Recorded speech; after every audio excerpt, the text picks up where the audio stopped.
തൃത്വ തിരുനാമം മഹത്വപ്പെടുമാറാകട്ടെ.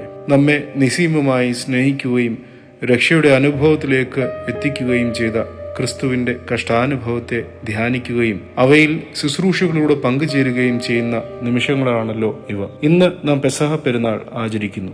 യേശു തമ്പുരാൻ ശിഷ്യന്മാരുമായി അന്ത്യത്താഴത്തിന് ഇരുന്ന രാത്രി താൻ മരണത്തിനായി ഏൽപ്പിക്കപ്പെടും മുൻപ് എന്റെ ഓർമ്മയ്ക്കായി ഇപ്രകാരം ചെയ്യുവിനെന്ന് പറഞ്ഞുകൊണ്ട് വിശുദ്ധ കുർബാന സ്ഥാപിച്ച് നമ്മെ ഭരമേൽപ്പിച്ച ഈ രാത്രിയിൽ മനുഷ്യ മനസ്സിനെ പിടിച്ചുലയ്ക്കുന്ന മറ്റനേക സംഭവങ്ങൾ ഈ രാത്രി നടമാടുന്നുണ്ട്.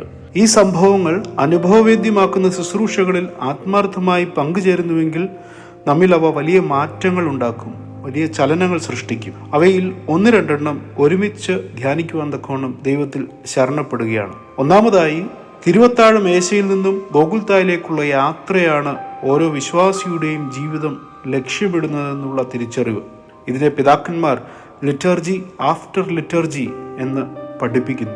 നിങ്ങൾ പ്രാപിച്ചിരിക്കുന്ന യാത്രാ ഭക്ഷണത്തോടുകൂടെ സമാധാനത്താലെ പോവുക എന്ന് പറഞ്ഞ് വിശുദ്ധ കുർബാനയ്ക്ക് ശേഷം പട്ടക്കാരൻ വിശ്വാസികളെ യാത്രയാക്കുമ്പോൾ തിരുശരീര രക്തങ്ങൾ അനുഭവിച്ച് ക്രിസ്തുവിനെ പോലെ ലോകത്തിനായി അർപ്പിക്കപ്പെടേണ്ടവരാണ് ഓരോ വിശ്വാസിയും എന്നുള്ള തിരിച്ചറിവ്. എങ്ങനെയാണ് ലോകത്തിനായി അർപ്പിക്കപ്പെടുക?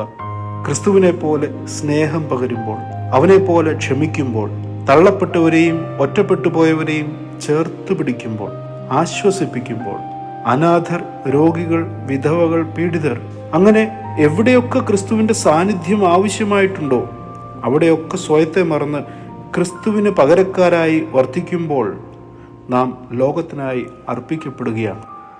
രണ്ടാമതായി, യേശു തമ്പുരാൻ പറയുന്നു, എന്നോടൊപ്പം താലത്തിൽ കൈമുക്കുന്നവൻ എന്നെ ഒറ്റിക്കൊടുക്കും. പരിശുദ്ധ ബലിപീഠത്തിൽ നിന്നും തിരുശരീര രക്തങ്ങൾ പ്രാപിക്കുന്ന നാം ഈ യൂദായെ പോലെ പലപ്പോഴും ഭൗതിക നേട്ടങ്ങൾക്കായി, സ്വയമഹിമയ്ക്കായി, സ്വാർത്ഥ മോഹങ്ങൾക്കായി ദൈനംദിന ജീവിതത്തിൽ യേശുവിനെ ഒറ്റിക്കൊടുക്കുന്ന സന്ദർഭങ്ങൾ ഉണ്ടാകാറില്ലേ? ആത്മീയ ജീവിതത്തിലും ഭൗതിക ജീവിതത്തിലും യാതൊരു ആത്മാർത്ഥതയോ സത്യസന്ധതയോ ഇല്ലാത്തവരായി പരിണമിക്കുന്നില്ല. തന്റെ തെറ്റ് ചൂണ്ടിക്കാണിച്ചിട്ടും അവ തിരിച്ചറിയാതെ സ്വയം നാശം ക്ഷണിച്ചു വരുത്തിയ യൂദായെ പോലെ ആകാതെ കർത്താവിനാൽ കഴുകപ്പെട്ട് അവനോടുകൂടെ പങ്കുചേരുവാൻ നമുക്ക് സാധിക്കണം. നമ്മുടെ കർത്താവ് പറയുന്നു, എന്നാൽ കഴുകപ്പെടാത്തവർക്ക് എന്നിൽ പങ്കില്ല. വിശുദ്ധ കുമ്പസാരത്തിലൂടെ നമ്മെ കഴുകി യേശുവിനെ ഒറ്റിക്കൊടുക്കുന്നവരാകാതെ യേശുവിൽ പങ്കുചേരുന്നവരായി നമുക്ക് മാറാം. ഈ പെസഹ യേശുവിന്റെ പര്യായങ്ങളായി അവന്റെ ഭാവം ഉൾക്കൊള്ളുവാൻ നമ്മെ സഹായിക്കട്ടെ. യേശുവിന്റെ കഷ്ടാനുഭവത്തിന്റെയും പുനരുത്ഥാനത്തിന്റെയും എല്ലാ ആശംസകളും അനുഗ്രഹങ്ങളും നേർന്നുകൊണ്ട് പ്രാർത്ഥനയോടെ നിർത്തുന്നു. ദൈവം നമ്മെ ഏവരെയും വാഴ്ത്തി അനുഗ്രഹിക്കുമാറാകട്ടെ.